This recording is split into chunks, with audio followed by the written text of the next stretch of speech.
Punjabi radio USA लेके आया है ताई फिनो दियां तत्तियां।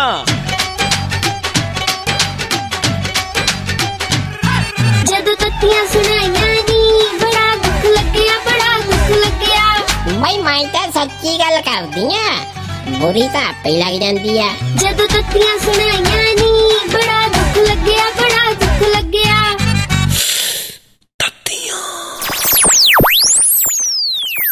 ना कुड़े पमीरिए ना अज बड़ा टाउन मारिया कुड़े बड़े कले पकलू पुलाए की गल ताइये अज ना मैं जन्मदिन दी पार्टी तो आ रही हां। निकेदा जन्मदिन सी कुड़े ताइये मेरी सहेली नहीं जेड़ी अपने लागले पिंड रहिंदी उदा जन्मदिन सी, उत्थे गई सी मैं पार्टी मनाउण। नी अगे थोड़ी मोटियां पार्टियां मनाउंदी फिरदी है। दस सूट पहन के पाटन आया भी बड़ा खुला सवा लिया कर। ताइये अज मैं ना खुश बड़ी हां ते तू देख मेरे नाल लड़ी ना। अच्छा नाले मैनू दस तू नहीं कदी जन्मदिन वगैरह मनाया, मतलब ताए दा जन्मदिन नहीं तू मनाया कदी? ने किथे जन्मदिन भरती ओदा जन्मदिन मनाउणा जिन्स दा ओदा मैं बड़े साल पहले ही खड़ा छड्डता सी। ना ताइये इदा कानू कहनी आ? नी जन्मदिन सी एदा ले तेनू मैं दस दिन्नी गल। भाई मैनू बड़ा चाह, मैं क्या भाई अज ता सरदार दी सुखना जम्मे तुसी ते की फे तोहफा दिया तानू? आए हाय ताइये फिर की तोहफा मंगया ताए ने? निसड़िया बढ़िया मुंह बना के कहना तलाक दे दे।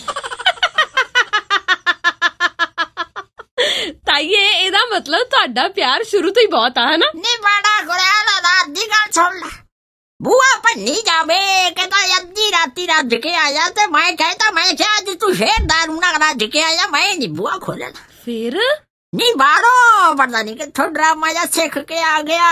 अखे मैं ते अपनी जाने मान ली गुलाब दा फुल लिया। ताइये सो रोमांटिक। नी मैं सोचा गली च विकते आंडी गुआंढी ना सुन लैण एह जियां गल्लां। नी मैं घुंड जा कट के बुआ खोलिया भी पता नहीं की ले आया होगा मेरे लिए। ताइये फिर दिखा केड़े रंग दा गुलाब सी? नी कह ते सवा जदों बुआ खोलिया मैं पुछया हां किथे गुलाब? फिर ताया की कहंदा? कहंदा मेरी जाने मन भी तक नहीं लादी भूतनी है जी मैं जदे ढालिया।